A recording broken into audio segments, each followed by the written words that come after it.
On behalf of the Office of Juvenile Justice and Delinquency Prevention, welcome to the National Gang Center's Creating Pathways for Youth Involvement in Violence Reduction Efforts webinar. As a reminder, the opinions, findings, and conclusions of the moderator and panelists are their own. As we get started today, I would really like to welcome our moderator, Dr. Celeste Vojdalevich, a Senior Research Associate for the Institute for Intergovernmental Research and Training and Technical Assistance Provider for the National Gang Center. Welcome, Celeste. Thank you, Sterling. And thank you everyone for joining us for the conversation today. We look forward to a great webinar and panel discussion. As we transition, we have the extreme honor today to hear from our OJJDP Administrator, Liz Ryan, who is a very strong advocate for youth.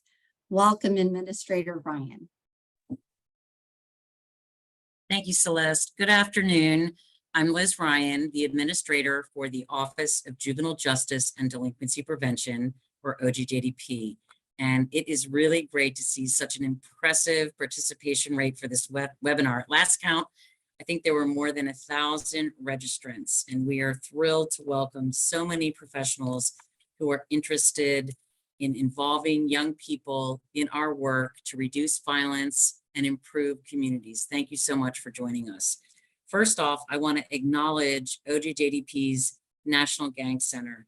Not only do they put together this webinar today, but they also work tirelessly all year to help local communities create comprehensive solutions to prevent gang violence and reduce gang involvement.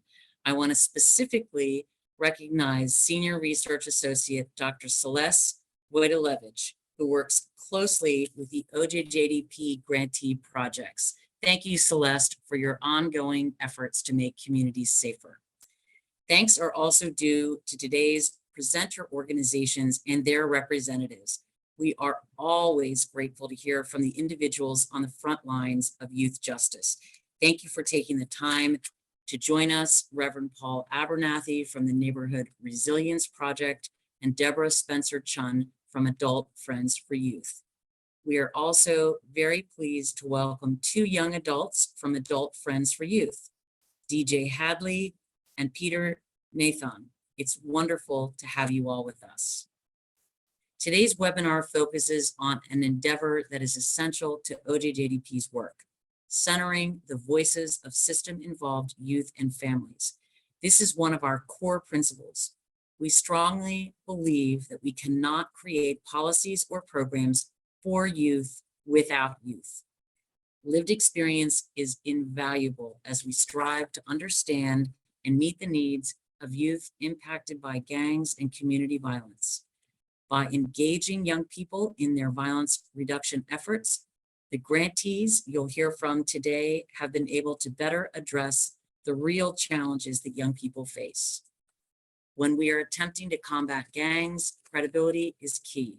No one has more credibility than youth who have survived and, despite the odds, thrived in communities impacted by gang violence.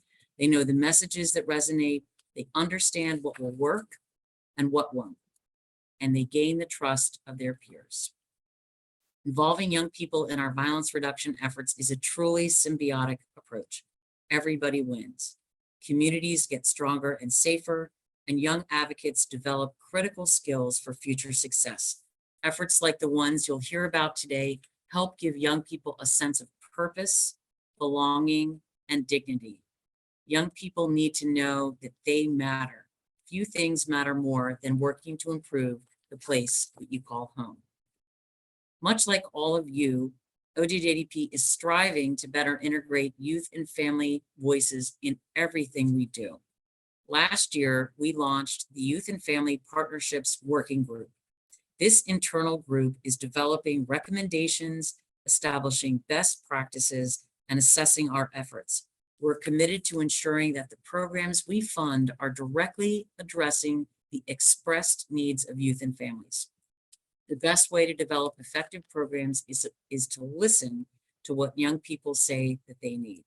Additionally, all of our grant solicitations now include a request that applicants describe how their program will integrate meaningful youth and family partnerships.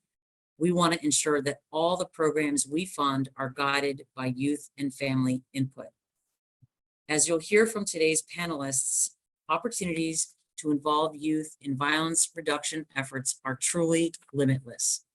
I think the single most important step in all of these efforts is letting young people know that they are welcome and wanted in the fight against gun and gang violence.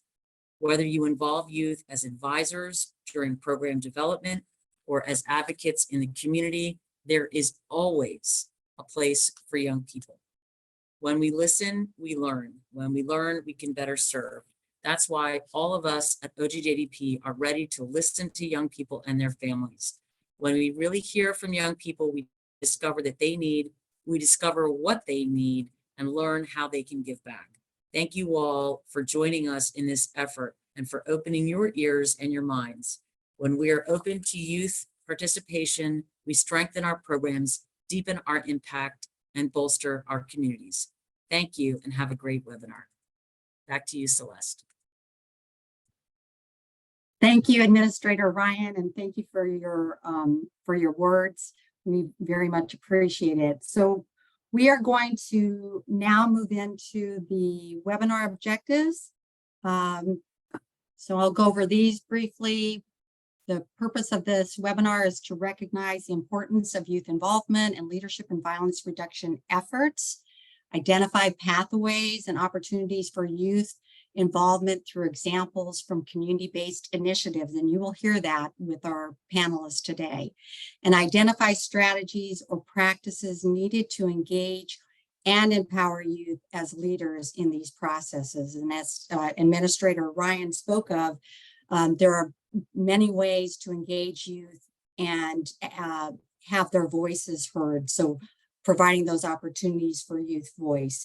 So before we get started, I'd kind of just like to know how many of you, and if we'll do a brief poll. So in your organization or community, have young people been involved at a higher level in violence reduction effort? If you would please respond on your screen, and we'll see. I know we have a number of participants today, so let's see what the response rate is here.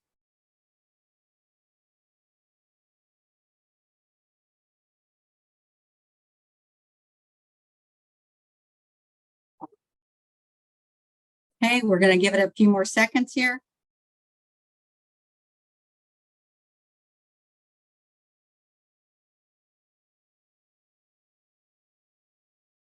All right, so about 40% said yes, 32% no, and 29% unsure at this time. Okay, so so hopefully through this webinar and through our discussion, our conversation today, we'll have some ideas for those who are a little bit unsure or maybe have not had the opportunity to do so. And we'd love to hear some questions or some even comments from those people who have already been engaged in this process. So thank you for responding to the poll. We appreciate that. So right now, if we can go through these slides. Okay, so Administrator Ryan touched on many of these points that I'm going to be discussing very briefly, but I think it's worth noting that there are many challenges impacting youth. We see that between 2013 and 2019, there was a 27% increase in homicides by youth, higher rates of disconnection since COVID-19. I think it's around 12% of youth feel disconnected, and that may even be disconnected with employment, disconnected from education, from training, not having opportunities to connect with adults or with other peers. Account for more than 1 in 5 victims of serious violent crime. We've seen an uptick with that. Although there's been improvements in areas, we've also seen an uptick following COVID. So it's important to look at all of these, and understanding the actual challenges and concerns are something that when you bring young people to the table, they can definitely address, because who better, they're the experts. So who better to address these than the young people that are actually experiencing issues or are in contact with others who are also maybe having some challenges. So without youth at the table, you can't really understand the issues. So many times when you bring youth to the table, what do you find? Different ideas, different solutions, things that where young people have the ability to think outside the box. As we get older, we sometimes, and maybe more, even with more experience, we also find ourselves that we're not as open to new ideas. Young people can bring that to the table. They can express what's really happening in real time in schools, out of schools, whether they're young adults just starting in the workforce. They have information that can be very helpful to our planning process. And they also bring credibility. It's one thing for us to talk about youth, but it's another thing to talk with youth. And I think that's the approach what Administrator Ryan was discussing was engaging youth, having real conversation with them, and learning from them instead of just talking at them. And I know all of you are very attuned to that, and that's why you're here on this webinar today. So if we can move to the next slide. Yeah, the value of the deeper involvement, motivation to participate in programs, retention, sense of belonging, self-worth, and dignity and relationships with adults. Through connection with adults, we can uplift youth in ways that wouldn't otherwise be possible. We have the ability to do that in so many different aspects, through the work, through engaging them in projects, through asking them what they're interested in, to not only enroll them in programs. That might be one way that we're all thinking about, well, we have youth, they're engaged with us, but enrolling youth is just the beginning part. Is really to bring them along, ask them for their ideas, give them leadership roles, and then help to support them as they move along, and also give them the ability and the resources so that they can be successful. Because we can all think back to when we even all started our first job. It's kind of a scary experience, so we would expect the same in any of these roles too. But with this proper support, youth can be successful and really thrive in those environments. Last thing I'll say about the disconnected youth, once you look at like the disconnected youth, we also can refer to them as opportunity youth, because we know that when we uplift youth, that their benefit is so great to society as a whole, economically, socially. There's just so much value in bringing youth into your initiatives. So next slide, please. These are some of the approaches. Again, consult and inform, young people lead and initiate action, adult initiated, share decisions with young people, and young people and adults share decision making. And there are some sources at the end if you'd like to look at those. They can be very helpful as you're moving forward, and really encourage you to take a look at that so you can involve young people in a very meaningful way and have them become the next leaders of your initiatives, of programs out there. There's so many different ways that you can bring them on, whether they're doing a social media campaign where they're influencing peers that they work with or that they interact with, or whether they're on some type of advisory board. There's just such great value in having young people at the table. So let's move on. This is just kind of getting started. So for those of you who are just getting started, and those who already have started, you are familiar with this. You want to assess your organization's current level, capacity, and motivation for engagement. And what does that engagement mean? Really defining what engagement is and how you're going to go about that. understanding what meaningful youth engagement will look like in the context of your program and that specific program, and really having a roadmap, so to speak, for how that will look for the youth, so there are no surprises. So the youth really knows what they can expect, and the adults also can work alongside them to help support them through that process. And I think that's one thing that, we really have to dedicate our time to, is really provide the resources and the care when we're bringing young people into our initiatives, and developing a program to engage, support, and uplift you through these opportunities. Again, I've just said that, but I think it is worth repeating that we need to make sure that that they are supported in many ways inside as we work with them. Let's say it's an initiative that we've decided together that is going to be important for the youth, but even maybe outside of the program, and help uplift them with things that they may be going through. And then the next slide, we move into the next slide, please. Here are just a few resources. I'd encourage everyone to take a look at them. And, if you have any questions regarding any of these, you can certainly contact us if you need any more direction on any of these. So this is just a brief overview of some of the resources that we have. So now is the fun part. So it's really my pleasure to bring the panelists on board here. Joining us, as Liz, as Administrator Ryan mentioned, joining us on the panel today, we are very excited to have several individuals involved in OJJDP funded community-based initiatives that focus on uplifting young people, enhancing their capacity to serve as designers, implementers, and leaders of efforts in the community. So we are pleased to have from Allegheny County, Pennsylvania. Please welcome Reverend Paul Abernathy. He's the Chief Executive Officer of the Neighborhood Resilience Project.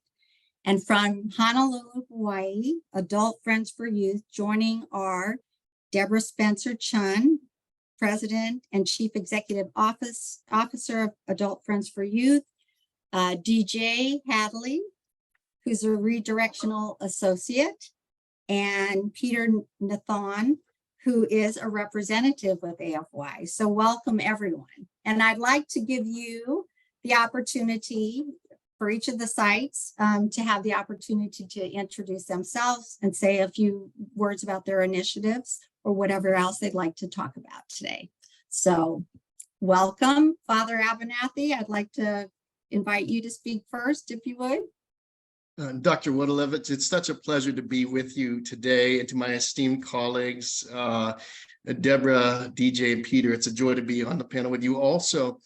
As Dr. Wodolewicz mentioned, I am Father Paul Abernathy. I'm the Chief Executive Officer of the Neighborhood Resilience Project. We are located in Pittsburgh, Pennsylvania, and the primary issue that we're working really to address is community trauma. The fundamental challenge is how we get from a trauma-affected community to a resilient, healing, and healthy community. We cannot talk about violence in the community, or even this phenomenon of gangs in the community, without also acknowledging the immense trauma, complex intergenerational community trauma that has actually led to this point.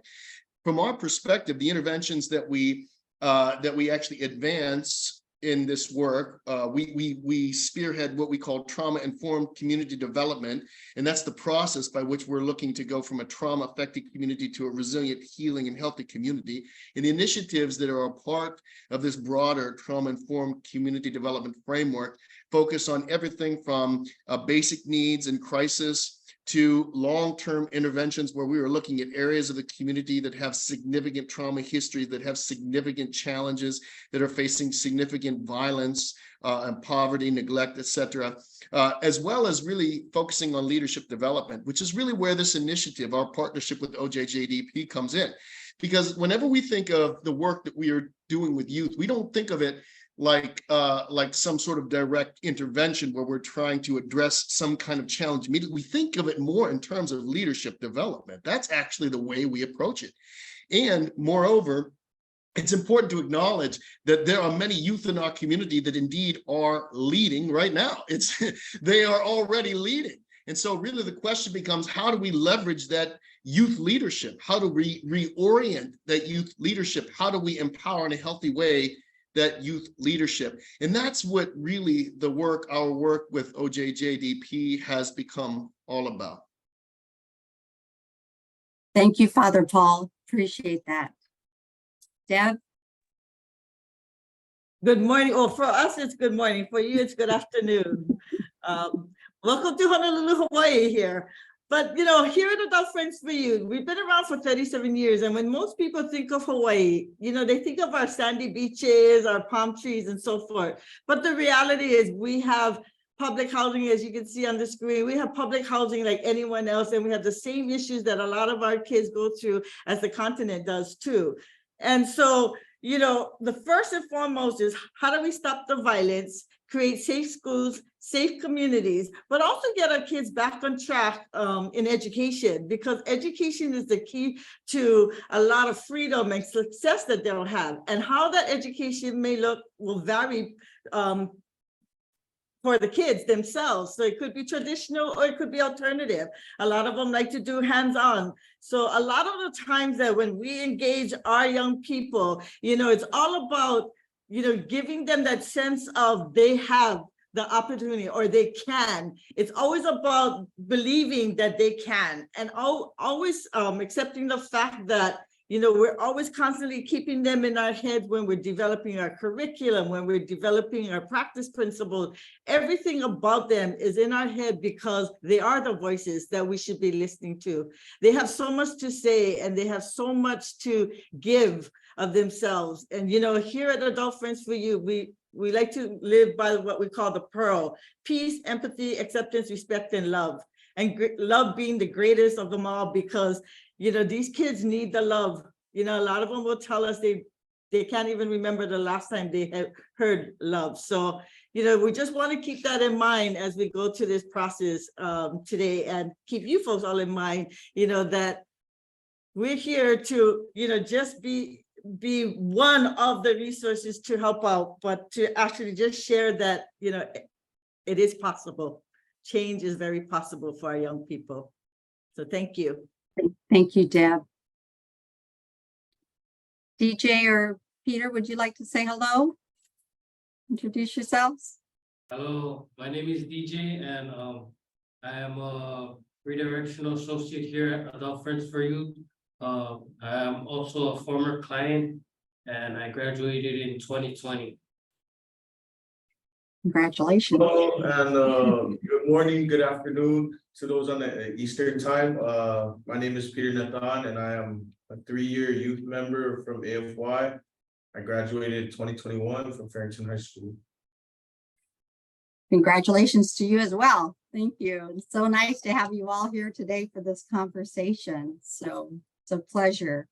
So why don't we go ahead and get started? So here's the question: how does your initiative engage youth at a higher level in planning, development, implementation, or advocacy related to your initiative or issues that impact youth and that impact them and the communities? So who would like to go first? Father Paul, can I put you on the spot? Most certainly. For us, really, it begins with in kind of an informal way, although there's a more formal way to do this. There's a more scientific way to do this, and the science actually impacts the way we approach this. But in essence, a social network analysis. And this kind of gets to this earlier comment that I made, that there already are youth leaders. And of course, what we want to understand in the context of gang violence is who really is at the center of this proliferation. In other words, if we really look, and social media is a fantastic indicator of this, when we really see where is this violence, who is driving this, who is driving the tension. A lot of times we can center on people, we can center on children, we can center on the leaders who are effectively at the center of potential conflicts. And that's precisely those are precisely the ones that we're working to engage.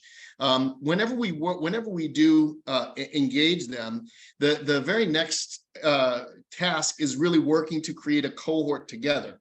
Because what we want to do is not just have people, whenever we think about community work and what it really means to work in community, there has to be this element of cooperation, this element of collaboration. And for us, that begins in a cohort that we establish together with these young leaders, and really working to create a particular culture in this cohort. I want to say that every group, every classroom, every business, every organization, even the military, has a particular culture. In the early days of this work, what we really are working to do is to establish a particular culture that becomes quite often quite different than the culture they're familiar with. In other words, there's a trauma is really baked into the kind of cultural norms that many of these children are living with. So what we're really working to do is to introduce a new culture and give them some level of familiarity. When they have that, there's then the ability, especially as we work to help them gain relationships with each other. And to be very clear, sometimes some of these youth leaders that we bring in are on the different side of the same beef, if that makes any sense. I mean, they are not friends, and even there's particular tensions between them. So part of this is in real time working to overcome these tensions and rather replace these tensions with a kind of bond that can be leveraged for them to engage in this broader kind of planning community effort. What we want to make clear to them is that we do have resources to put at their disposal. And what's interesting is that once they really do understand, I think what really we are helping them to understand is what healthy community is. I mean, we have to be able to name that. In other words, we can't just say make things better or make things right. I think sometimes we have to say, this is what healthy community is. Let's talk about it. Can we even define it? Do we even know what are some of the characteristics? What are some of the elements? And it's very fascinating to see some of these young leaders to really come to the realization that, oh, I didn't really understand fully what a healthy community was. I didn't understand fully what healthy relationship. I didn't understand fully what healthy family was. And it's really that kind of understanding that then becomes the groundwork for a broader conversation that then cohort can have about how we achieve this in community. Going back to, again, what I said our earlier kind of mission of the organization is how we go from a trauma-affected community, and can we identify and name that? And those are communities that have a disproportionate experience of trauma. That is to say, there's trauma in every community, but there are some communities that have more trauma than others. That is just a scientific truth. And what can we name that? Can we understand what a trauma-affected community is? And then conversely, can we understand what a resilient, healing, and healthy community is? And if this cohort can wrap their mind around us, that kind of understanding, God willing, impacts the kinds of perspective they have, the kind of planning they have, the kind of work they want to do as a cohort in community. Thank you, Father Paul. And that's and I love what you said about reorienting the leaders already, right? Bringing in the leaders. You've already identified them. You've already seen their skills out in action, right? So it's not like you know that they're leaders. So you're really supporting them and kind of helping them transition or finding what you mentioned, like these healthier ways or the new norms, let's say. Yeah, you said it better than I did, but that's what but that's kind of what I understood too, is that I love that reorienting leaders that you've already identified. That's great. Thank you. Deb, do you have any comments or anything you'd like to share about like on your initiative too? I'm sure you do. I'm sure you found like some very similar, a lot of similarities in what Father Paul was saying. Of course. And I think programs all over the United States will have very similarities, especially when you talk about the leaders, Paul, you have to engage them and just redirect their leadership skills, being able to redirect those skills that they already innately have that they can use for more positive stuff. And, at Adult First Read, it's just, engaging them is from the basic. it's really about outreaching to our young people, going out there, because they're not going to walk into our doors.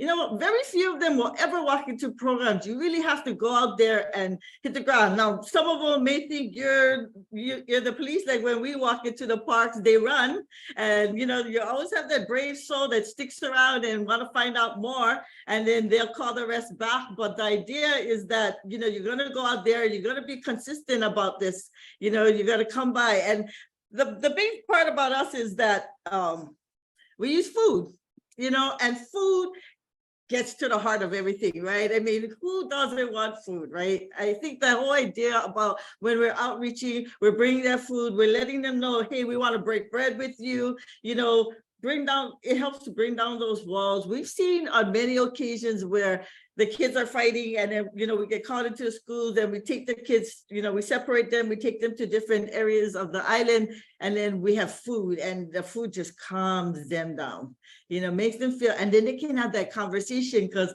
before that food, it's all at this level, and then with the food, it comes down to this level, and we can have an actual conversation. Most of us do that. This is nothing new to anybody, but also the idea of what's different is that we take the whole group. So we work with the whole group as a whole entity. And the reason behind that is many of our kids, they're in this gang group already. And so if I take one kid and I try to help them and say, okay, go back and try to change your peers, that's not going to happen. We're putting the pressure more on that young person. So for us, we engage the whole group. And I think that's the most exciting part about what we do, is being able to really engage the whole group to join the services. And, they may not all join at one time, but as they feel comfortable, as some of them feel comfortable, you see them all start to join it.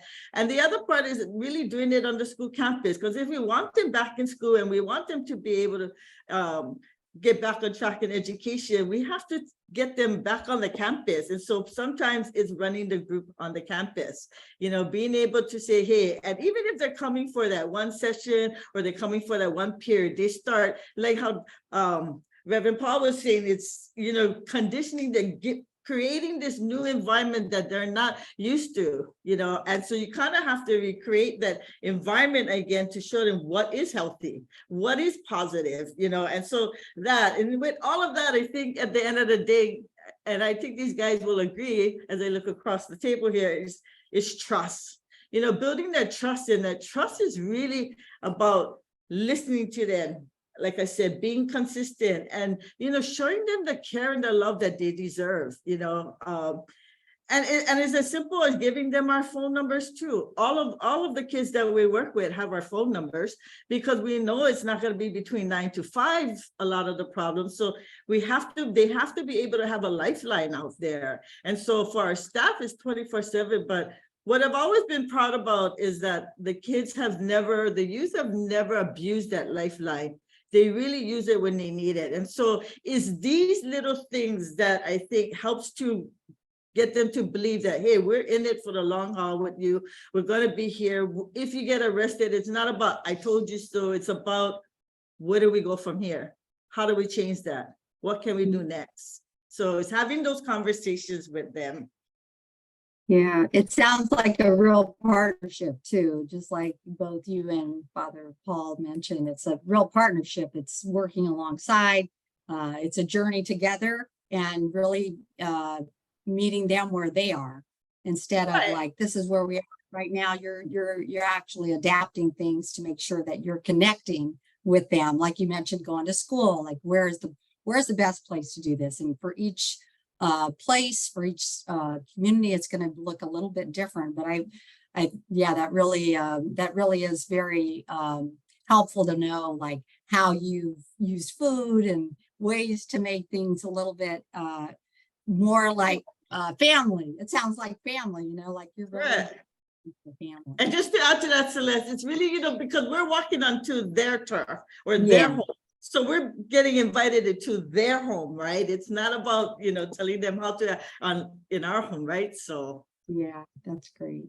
DJ Peter, we want to hear from you. Yeah, they want to add anything to this conversation? The food part was mainly the icebreaker, when I first engaged with AFY, they had contacted my friends first, my whole group. But I wasn't really a part of it because I had that sense of my walls were still up too. Like, I don't really know who these are, and they're just another program trying to get in.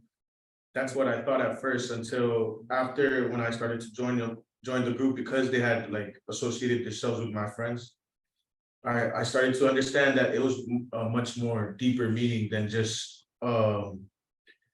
like, they showed that they're actual friends that really cared about our situation and could relate to the things that were going on in our lives. And it really helped me finish my school, of course, because this is at a time that I didn't really care about graduating, and I was too busy in the streets, like, as we would say.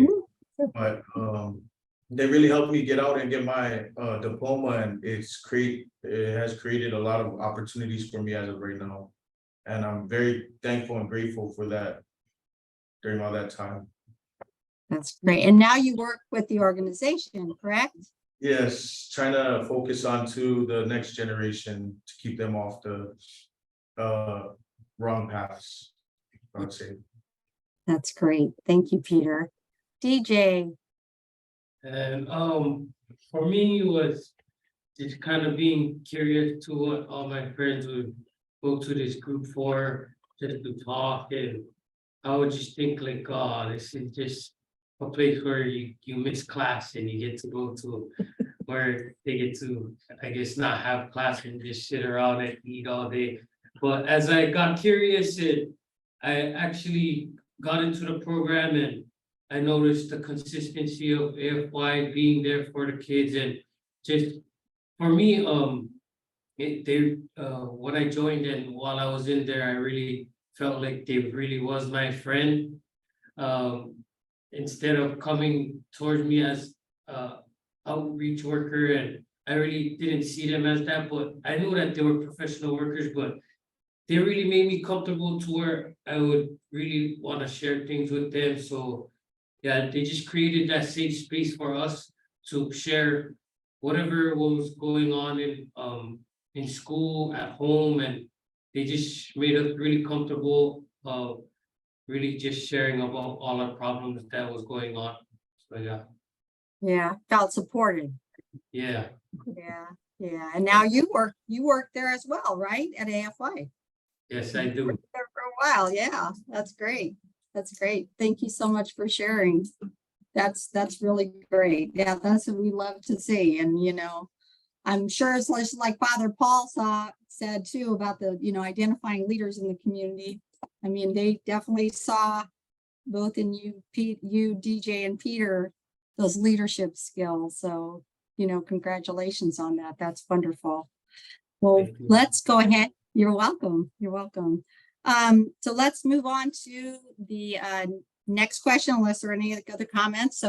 So again, you talked a little bit about this, but what does a process look like to prepare you for these opportunities? So if you could share, you've shared some, but what is it, what is that preparation process for bringing those that you identify as leaders or those that are in the initiatives into those roles?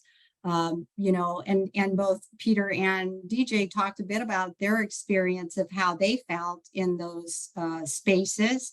So if you could both, Father Paul and Deb, talk a bit about that, and then we'll hear from Peter and DJ also, again, if you want to share some additional information about something specific, even if it's an anecdote or whatever you'd like to share regarding that, that would be great. But Father Paul, what is there a specific process that you go through, or if you could kind of walk us through, especially for those who maybe haven't had any experience doing this before and they like to do what you're doing, or they want to learn from you. And so if you could just share a little bit, that would be great. Most certainly. Firstly, in this, for our process, the schools are really incredible partners of ours, because for us, some of the schools that we really engage with, they do understand the value of the initiative. And to be quite honest with you, the schools that we are engaged with, they are overwhelmed to a degree with challenges that they are facing. For us, it was kind of an easy conversation to have with them, of making the schools sort of the center of where we could actually roll this programming out. And that's been a fantastic partnership with multiple school districts here in our region. And once we secure that partnership, the schools, being partners, even helping us identify who are we really talking about, these young leaders that have this kind of potential. That then gives us the opportunity to take these youth. Once we engage them, there's an entire engagement process. Obviously, we have to get their buy-in. Obviously, we also have to try and get, and which is very challenging. Almost the most challenging part of this is the buy-in for the parents. I mean, we actually, because we always want to have that parental engagement. And there are some times that the experience we've had is where some of the youth has been easier to engage than the parents themselves. And I think for us as a staff, having to put some really extra attention on even chasing after parents and seeking parents and supporting parents has been a key element of the engagement process. Now, once we have the engagement process, that's where the objective then for this next phase begins the paradigm shift. And this actually has to occur for us, at least, before we really begin these larger community projects that we're kind of referring to. But what does a paradigm shift look like? And it's interesting because even the science around paradigm shift, it doesn't take very long. Some of the signs that we are aware of, it illustrates that a paradigm shift can occur after 16 to 18 sessions. You have to make those sessions count for sure. And for us, what we do is we work to implement this paradigm shift over a 36-week period. That's kind of what we're trying to do over a 36-week period. There's key concepts that we're trying to deliver. Now, I want to say, if you were to look at this, you were to say, oh, well, they have a curriculum that's written out. Now we do. We have a curriculum that's written out. Now here though is to be sure, what has to be the asterisk of the curriculum is that it's not lectures that you give. There are key concepts that we understand are going to be central to enhance the leadership ability. And to be very clear, we're talking about these young people who become leaders in healing-centered leaders is actually how we refer to them. Trauma-informed leaders is how they refer to them. They become community leaders. They become community healers. They become positive change makers. But it is certainly in the context of community healing. They have the ability, well, at least God willing, they should have some understanding of resilience and how to build resilience in themselves, how to identify resilience in their communities, and how to leverage that resilience. This is what we want them to understand.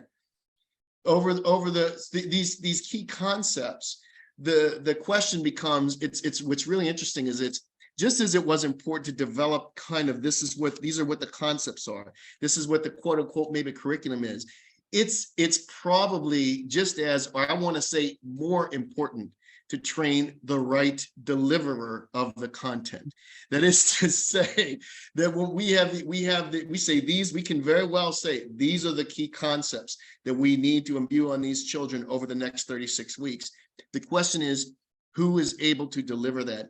And what I can tell you is to be actually in the room with these young folks, they can be very obviously difficult to engage at times. There are times in which they maybe even if their interest is there, they're not trying to say that. There are times in which they're trying to manage different crises that are happening in their life. There are times when they get to you, they've been up all night, they haven't slept all night. And so you're like, oh man, why are they nodding off? I don't understand. Man, were they disrespectful? No, it's not like that at all.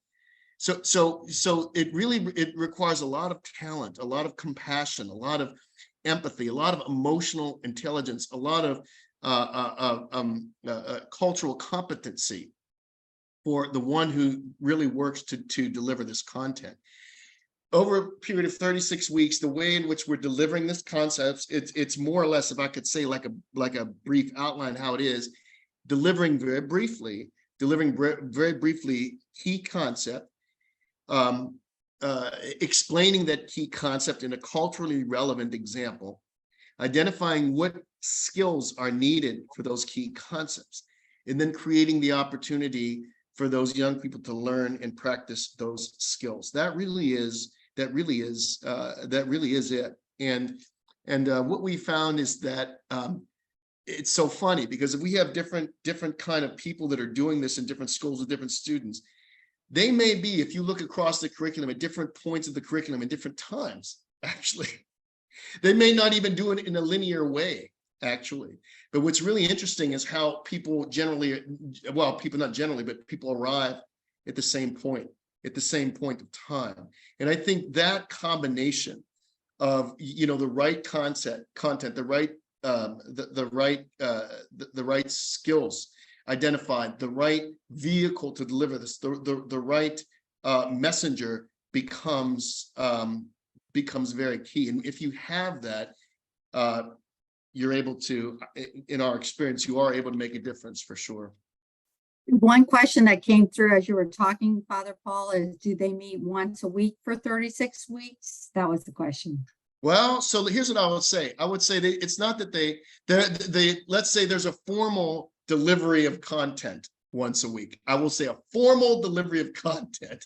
Okay. They're now, along with that, what I want to say is we must understand there's going to be a need for additional engagement outside that formal session, especially what I could say about that additional engagement. It should be really geared towards understanding and addressing the challenges in that child's life, the challenges in the family of that child's life. That's the key. If you can keep that engagement going, especially addressing those kind of needs. And the second thing that I'll say is, there has to, I love that how Deborah was saying the lifeline, because that's exactly right. It's like, Dr. Celeste, our guy, Dan, 8 a.m. Saturday morning, there he is on the phone, and it's like, hey, sometimes that level of attention and support is required. And he didn't make the phone call, he received the phone call. So it just has to be a part of that.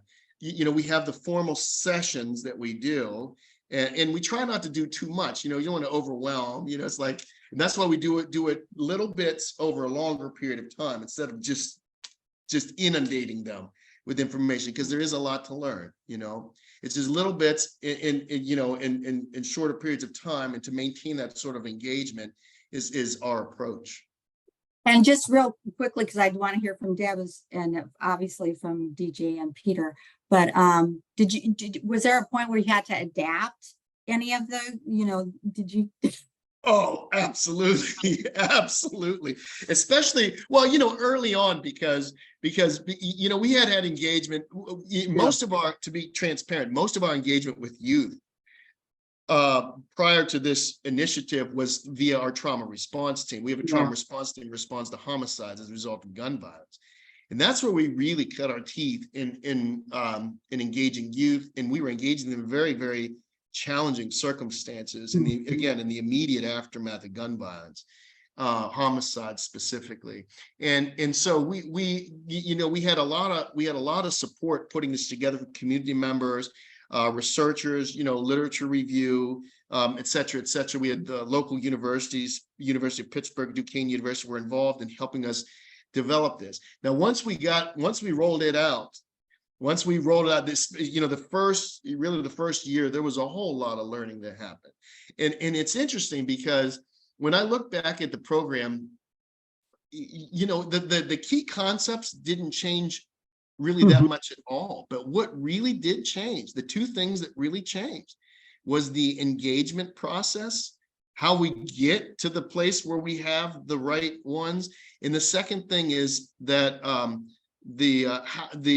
we're preparing people to deliver the content. Those are the two things that were probably the biggest adaptations that we had to make that have positively impacted the program. Okay, thank you. Some lessons learned. Yeah, that's great. That's great. Thank you. Deb. Well, so many things that he said, it's like, we're so connected here. But even Peter was like, sounds like FY. Yeah. But I think the idea of, and I agree with Father, it has to be the process starts from day one. The minute you meet them, It's the person that's going to introduce the so-called services, right? You're not going to go out there and say, I'm this service, and this is what we're going to do for you. You really want to just engage them and get to know them. And, understanding who you are. I think for us, when I say that at Adult Friends for You, we kind of really know what our niche is. We're not trying to be a jack of all trades. We kind of know this is the particular kids we're going after. These are the kids we want to engage. These are the kids already involved. They're not the at-risk kids. They're the kids already involved in these activities. Because there's a lot of good programs for the other, but these are the kids that are falling through the crack, whether it's in school, in the community, everywhere. So we need to really target who we want to target. And we're very understanding about who exactly we want to target. We're not pulling in everyone in any kid. We really want to know who. So from that day one, we really need to know what we want to do. And I think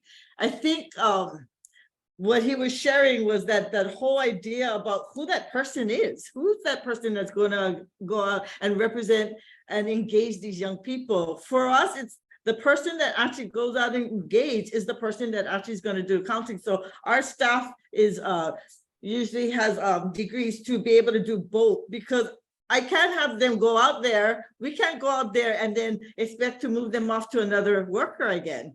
They've gone through workers in their lives. So we have to have some kind of consistency of who that worker will be. So if they're going to do the outreach, they're also going to be the one doing the counseling.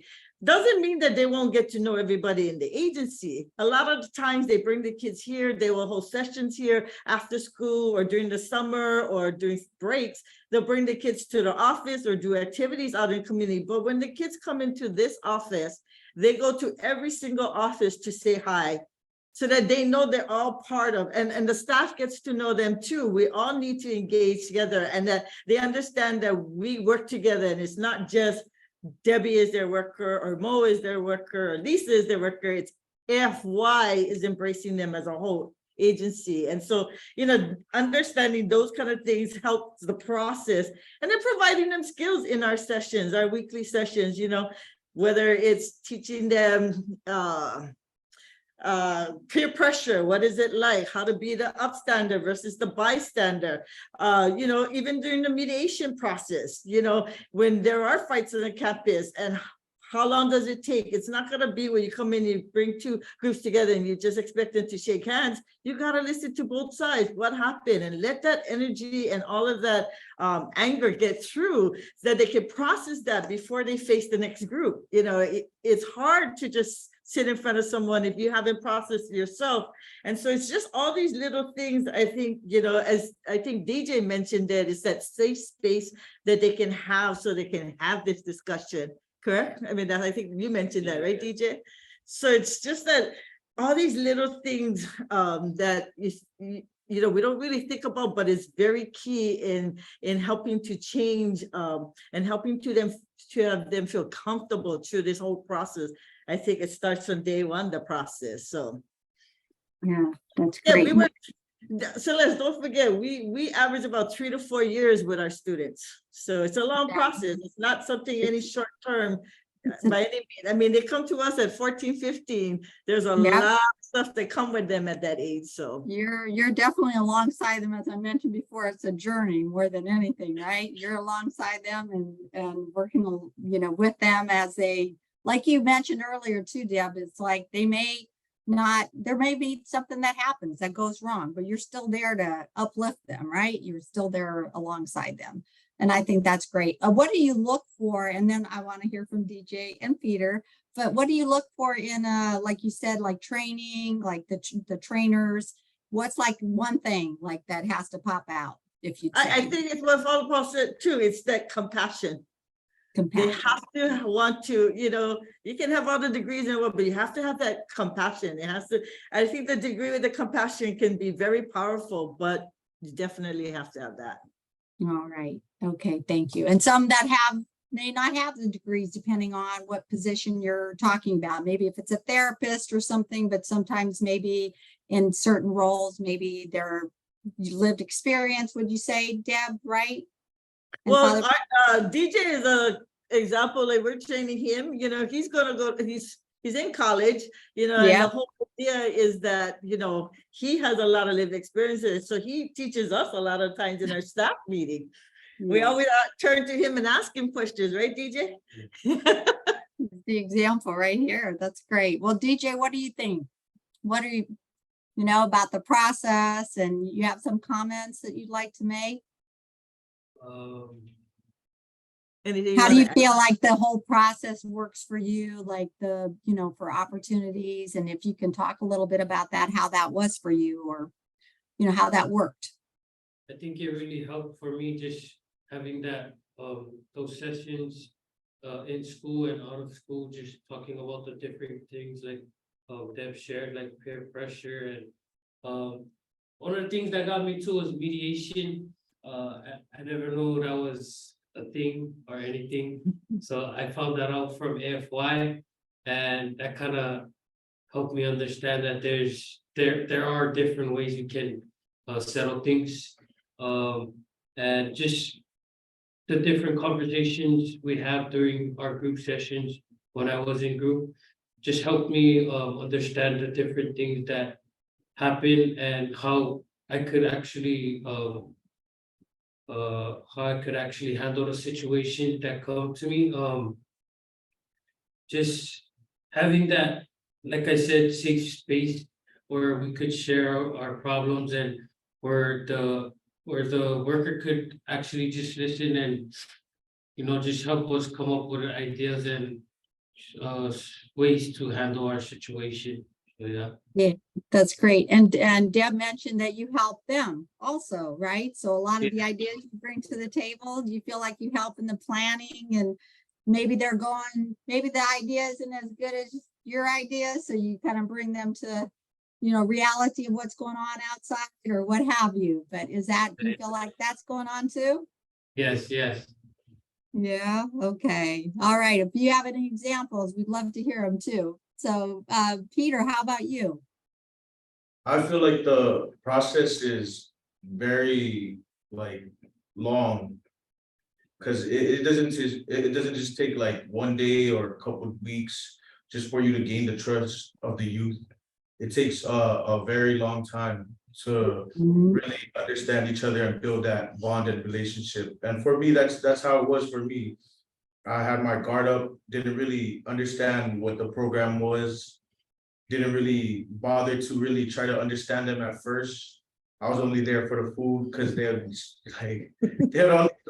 how they would connect to us for a little bit, like just to get our attention, I guess. Yeah. But as I started to understand when we had our group meetings, I started to see that the worker that was working with us, unfortunately has passed away, Mo. I would like to thank him for everything that he had done for us, because he was one of the most relatable group members that I had, and he was the only one that I had. He came to me when I was in a time of need. I didn't really care about school, and violence for me was just all like, it was there, it was everyday type of thing. And he came to me, he only asked me two questions. One question, but he only said it like in such a base formal words. He just said, if this is what I really wanted to do, and I really had to think about it for a moment, because all the things that was going on was pretty, I don't know how to say it, but yeah. And he made me think about my family and everything that everyone around me, and I'm thankful for him being able to help me throughout those 2 to 3 years that he was still around. Yeah, I can see you're very, he was very special to you. So I'm very sorry about, the loss. And I know he was very special to you and to many other youth in the initiative, but it sounds like he really touched you and was very instrumental in helping you and being there for you. So what helps you you mentioned trust, and I know Deb mentioned trust too. So what's if you could define that, like what helps you to trust someone? Is it them being there consistently? Is them Was his past. it was a very similar past to mine. He talked about things that I wouldn't think he would understand, but he knew he'd been through a lot too. And Yeah, he was reformed into AFY and showed that there's better ways to the life than just going down that one road. yeah. You cut through a lot of the things that you wouldn't have to explain to somebody that didn't have that experience, that Yeah. past experience, right? Yeah. Yeah, well, thank you for sharing that. DJ, anything else? Mhm. So I think Yeah. we should, Yeah, okay. All right, well, let's move on to the next question. So, we asked, and you kind of talked about the transformation, you know, some of the things that changed. So this is for DJ and Peter now. So is there a specific project you're working on or leading at this point? If you could share that, that would be great, because we'd like to hear about your, you know, Father Paul talked about, you know, the finding the leaders, Deb has mentioned that. So is there anything you're working on? And this might be really helpful for the audience to understand, like, what are young people capable of doing? So we'd love to hear from you. Okay, so about a year and a half ago, me and my peers kind of got together in our neighborhood, kind of talking about the different things in our neighborhood that we actually got to use, but is not in use anymore because of different reasons. So kind of talked about the different areas of our community in our neighborhood where the kids get to play. So for a long time, since I was in elementary, we in our neighborhood, we had a rec center connected to a gym, which been closed ever since I was in elementary, as I can remember.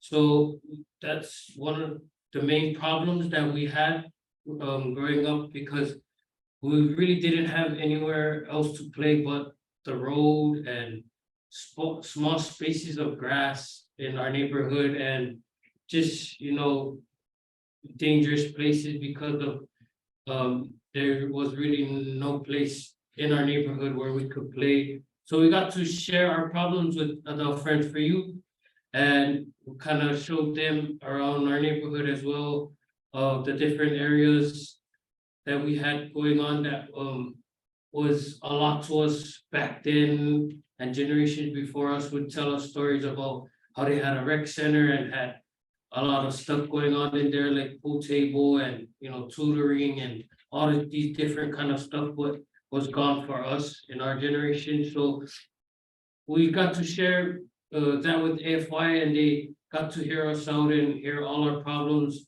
about having that rec center. And we also had a park in our neighborhood as well that was fenced up for as long around the same time since elementary. Was on elementary. So yeah, there was that park there in our neighborhood, but we couldn't play there. But you know, us as kids, we would just climb the fence and go over and play over there in the playground. But it was still dangerous for us because many problems that came up. So as we shared with AFY our problems, they kind of helped us out by introducing us to Senator Vice Chair of the Senate, Michelle Kodani. Kidani. Kidani. Yeah, so we got to show one of the senator who our community. So we brought her to the rec center and showed her around the place and showed her that it was actually closed down because of so the gym was on the bottom of the rec center. So the rec center floor was about to collapse onto the court. That's why they closed it for a long time, but didn't do anything since. It was neglected for about like 13 years. Yeah. But we wanted to give back to our younger generation and give them a place that they could express themselves instead of just going straight into gang violence, because in our community, all they would see would be people drinking, crackheads, and so on and so forth, etc.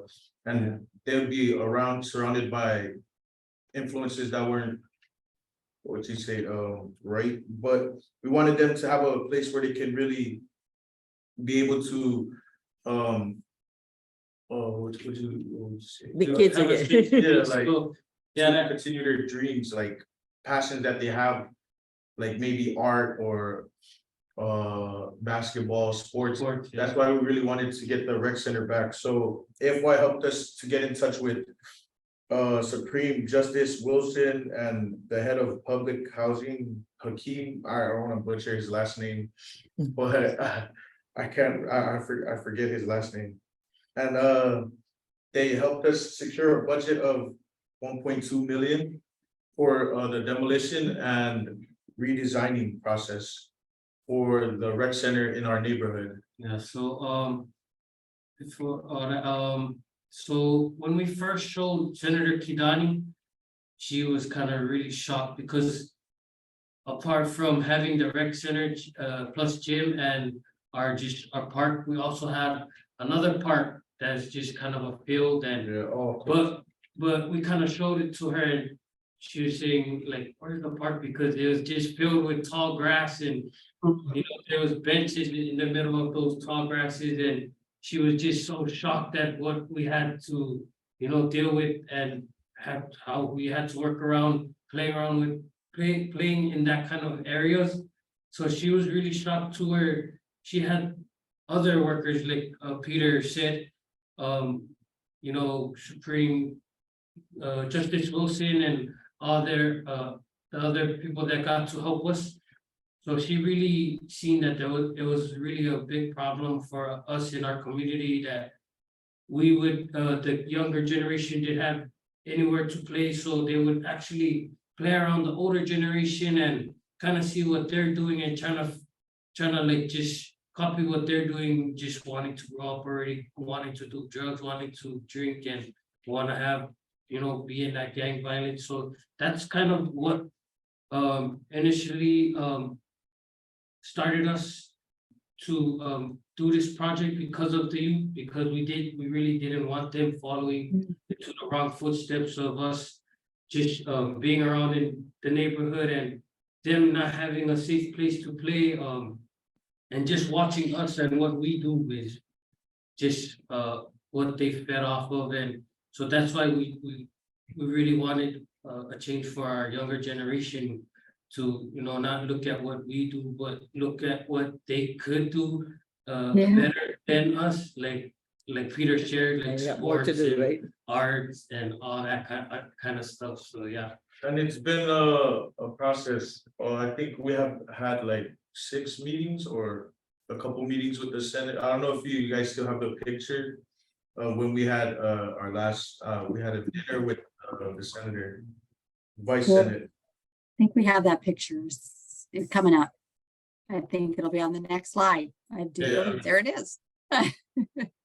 That's a great picture. Yeah. Yeah, that was one of our last meetings. We got to speak with her and yeah. It was more of a thank you meeting for securing the budget. Wow. More work to Yeah. be That done. I saw a lot of in the It's a chat. continuous process. I'm sorry. This is a what process? Tenuous. Tenuous process. Yeah. Well, as I was saying in the chat, there's a lot of this is amazing. This is great work. This is, you know, wonderful, just very inspirational. So just hearing about your work, and I mean, you're really moving things forward in your community and for the, like you said, you wanted a better space for those that come, that the younger generation, right, to come. But that's just what it's all about, right? That leadership. And that was the question here is, how have you seen, you know, the young person transforming? You can add Deb and DJ and Peter, and of course, Father Paul, but it's, but I mean, that's a great example of just the action you've taken. It's, you've made things happen for the community, and it is very inspirational, very inspirational. And Deb, if you want to say anything, Father Paul, I know Father Paul too. I think when you talk about transformation, you know, these are the examples. When you look at DJ and Peter, and they're just two of many of them. Their group is pretty large, but there's two. I mean, they mentioned Mo. Mo was through the program, Yeah. went on to get his bachelor's and master's at the University of Hawaii. Unfortunately, he passed away a few years ago. And it's those kind of transformations you see, because it's like a child would lead them, right? I mean, when they start to change and you see the community feel like they're uplifted, especially their parents. Their parents have been called so many times for all the negatives in their life, getting into trouble for this, getting arrested here and there, but the beauty of it is that when they start to change, you can see the change in the families too. When we're having those conversations, because we've met the families along the way, they have to be a big part of that process. But we start with the kids first, and they will lead. And I think you cannot help but when you see these two young people. We were just talking the other day, about things. They have other issues now they want to talk about, is my employer being fair about, how they're paying us? These, are they taking advantage of us because, we're minorities or we're young and so forth? So it's these conversations that you can have, and they come so natural now to have these conversations.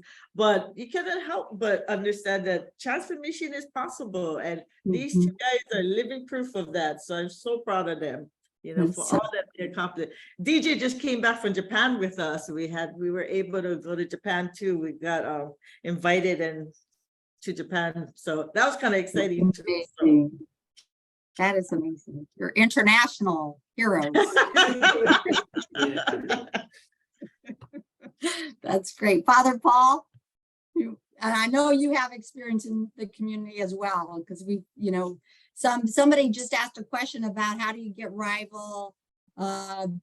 somebody from a rival gang together, and you've talked about that, and I know you've had your some experience doing that, so there's a lot of transformational things going on that you're doing in your community as well.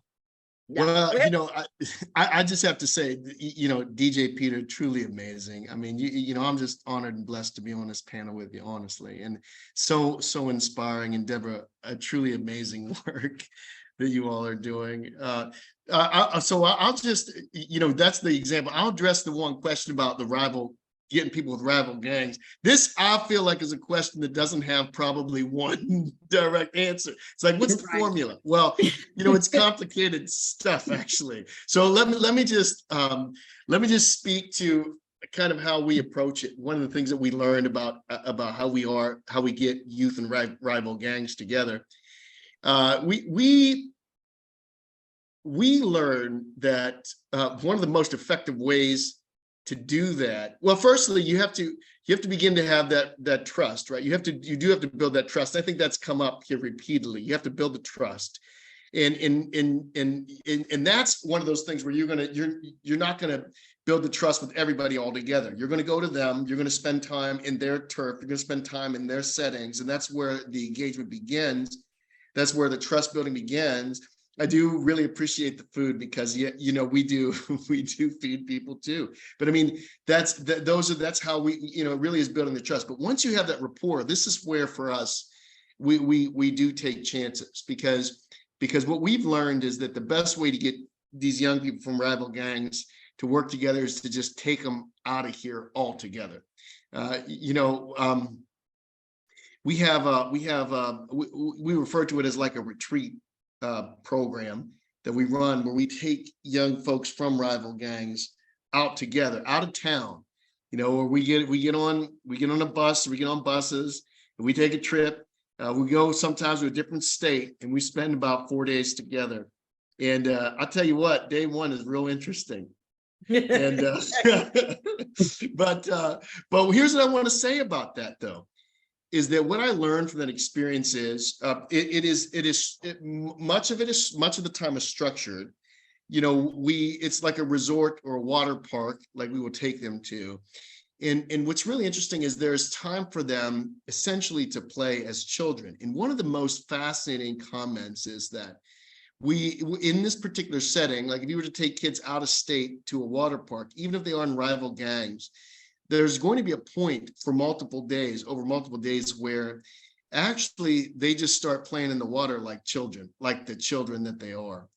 One of the problems, I think, is that we have many children in our communities that don't get to act like children. They don't get to play like children.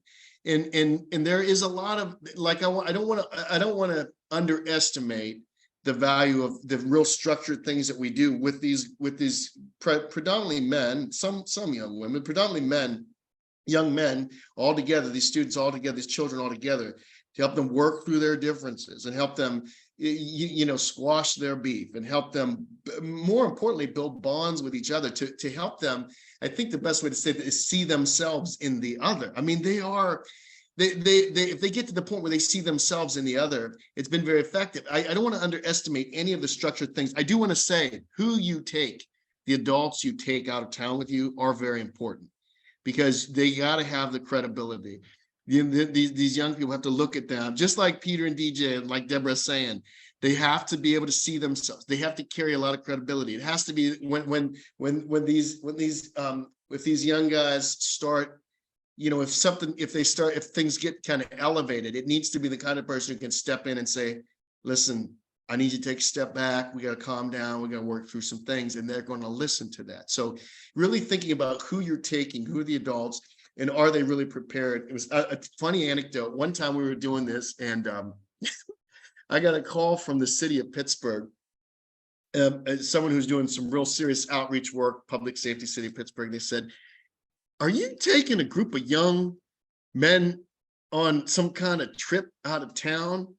And I said, it was a Friday, we're leaving on Monday. I said, yeah. They said, we're reviewing this list of young men, and are you sure that you're wanting to do this? And when he asked me that, the first thing I thought is, we have the right young men. That was immediately all that to say, the reason why I bring that up, that little anecdote, is because I don't want to say there's no risk in it. But I think just a couple of things, multiple days. For us, it's 4 days. For us, the big takeaways, it's 4 days. It's out of town. It's at a place where they can play as children. We do think very carefully how we structure the time, which includes introducing kind of, again, concepts, but also mediation, et cetera, et cetera. And then thinking about who it is that you're taking and how well are they prepared. And the funny thing was, what set that phone call that I got from the city, what really set them at ease was not the fact that we were taking this, but when I explained but let me tell you who we're taking with us. And I kind of said, we do have a list of people, credible messengers, people got a lot of experience, they're going to carry a lot of weight, they're well prepared, we're able to handle any kind of situations. And that really kind of put their mind at ease. So that's just a thought. I think, and let me tell you something. These young people are capable. They are capable, very, very capable, just as they're capable of,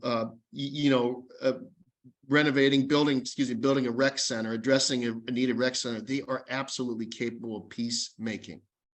I mean, that's what I've learned, because especially in that kind of a setting. I mean, I've even heard them say, they even say the words, we've squashed this beef. It's done. It's done. It's over. And then, they become, and if they leave enemies and come back, maybe even friends, isn't that crazy? If they leave enemies, they come back partners in community building. They leave enemies, they come back, as supporters of one another. That's a tremendous win, especially if you're talking about some of the young folks who are really, I want to say, catalyzing some of the challenges. So, again, you got to be careful. You got to be wise. You got to know what you're really getting into. And if you do it well, it is well worth the risk. I also just totally agree with that. We took one of their leaders and another one to Washington, D.C. Just this past April. And, in all the trips this past year that we've taken kids, the things that they've said is they felt at peace for the first time in a long time, never having to look over their shoulders, never having to worry about, because that place was created as a very peaceful way. And I think they've got to respect each other, hear each other differently. And I really appreciate the idea of, being, especially for us in Hawaii, taking them on the airplane. To get away is to get on an airplane. And many of our kids have not been on the airplane. And it's so funny because they were sitting apart, they were scheduled to sit apart. And then the boys were at the airport going, we're not sitting together. So that all of a sudden these guys who are like got nervous and was like, we're not sitting together. So, we had to ask them to move the seats and so forth. But it's those simple things, but everything is strategic. You have to be able to understand what we're capable of, but be able to push the walls and push the boundaries. I really like that. That's great. That is great. Well, we've run, we're really at our time limit, I guess. So what I'd like to do now, and this has been a wonderful, wonderful discussion, I have to say. I'm so just like so much richness in the conversation. So much insight that you've all offered is incredible, to the field, just in learning about, the people that you work with and making sure that you have the right people involved, which I think is pretty key throughout, and also that the youth look at, these amazing youth that are on this webinar today. And this is, like Deb said, these are just two, just examples of two young men that have really done some very amazing things and really moving things forward for their community. So I really appreciate that. So with that, I want to, because we have a little time, I'd like for each of you to make some final comments, share anything you'd like to, like, especially for anybody out there who's joined this webinar today that would like to engage young people, just maybe some nuggets, some things that you would like to share with them, some advice. Just take a minute or two to share what you like, what you would think would be important for them to know. So, Father Paul, do you want me to go to you first? Yes, well, sure. I think so much has been said already. What I really want to lift up here is that this is I believe that truly we're in a new era. We're in a new era. This is just one thought that I'll have, closing thought. After George Floyd, you want to ask me what's different after George Floyd? There's no going back. Gone are the days when marginalized communities are going to accept people who are not from marginalized communities trying to somehow lead these communities into the future. Gone are the days where colonialism has a place in our marginalized communities. Gone are the days where services that are supposed to be supportive but actually are oppressive have a place in our communities. Those days are gone. There's no going back. And it's extraordinarily momentous to be in a place where we hear the administrator of OJJDP, Liz Ryan, say that going forward, we're going to be looking at lifting up families and lifting up youth. It's momentous that here in this panel, we have DJ and Peter who have demonstrated in such a short time how remarkable they truly are. That it's not only that they are the future, they are the present right now. And I think that for all of us engaged in youth work, especially when we think of the most pressing challenges that we face, and we Americans are leading the way in gun violence, especially gun violence among youth. It's an abhorrent achievement. We have to now understand that whatever initiatives we undertake really center these youth, do what we can to honor their leadership and their potential, and to pour into them and build them up and give them voice. And this is my closing thought, and it comes from a Catholic nun who was from Northern Ireland, and she ran a soup kitchen in East Wheeling. And this woman was tough as nails. When I was in college, she asked me, she said, what do you want to do when you graduate from college? And I said, sister, I want to be a voice for those who have no voice. To which she responded, that's nice. But wouldn't it rather be better to help those who have no voice be a voice for themselves? And this is the true litmus of success for these initiatives. And I'm grateful for everything that Deborah, DJ, and Peter are doing. And I just am so grateful to OJJDP and Dr. Celeste for the NGC, for your leadership in spearheading this and helping us advance this work. Thank you, Father Paul. Thank you. Yeah, I want to say thank you to NGC too, because they've been a great support to this process, challenging us, challenging the questions, having us think things through a lot of the times. And I think I just want to leave everyone with the idea that you'll never be discouraged. Our kids will move forward. Sometimes they'll take a few steps backwards. We've seen them. Nobody's perfect. But understanding that they're still moving forward. If they've taken 10 steps forward and 3 steps back, they're 7 steps ahead. And, so I'm grateful for that, and, just be there for them when they need that. I mean, we never know when they're going to need the most help, but knowing that they have us as Lifeline makes all the difference. They say kids don't care about what you know until they know that you care. And that's the idea.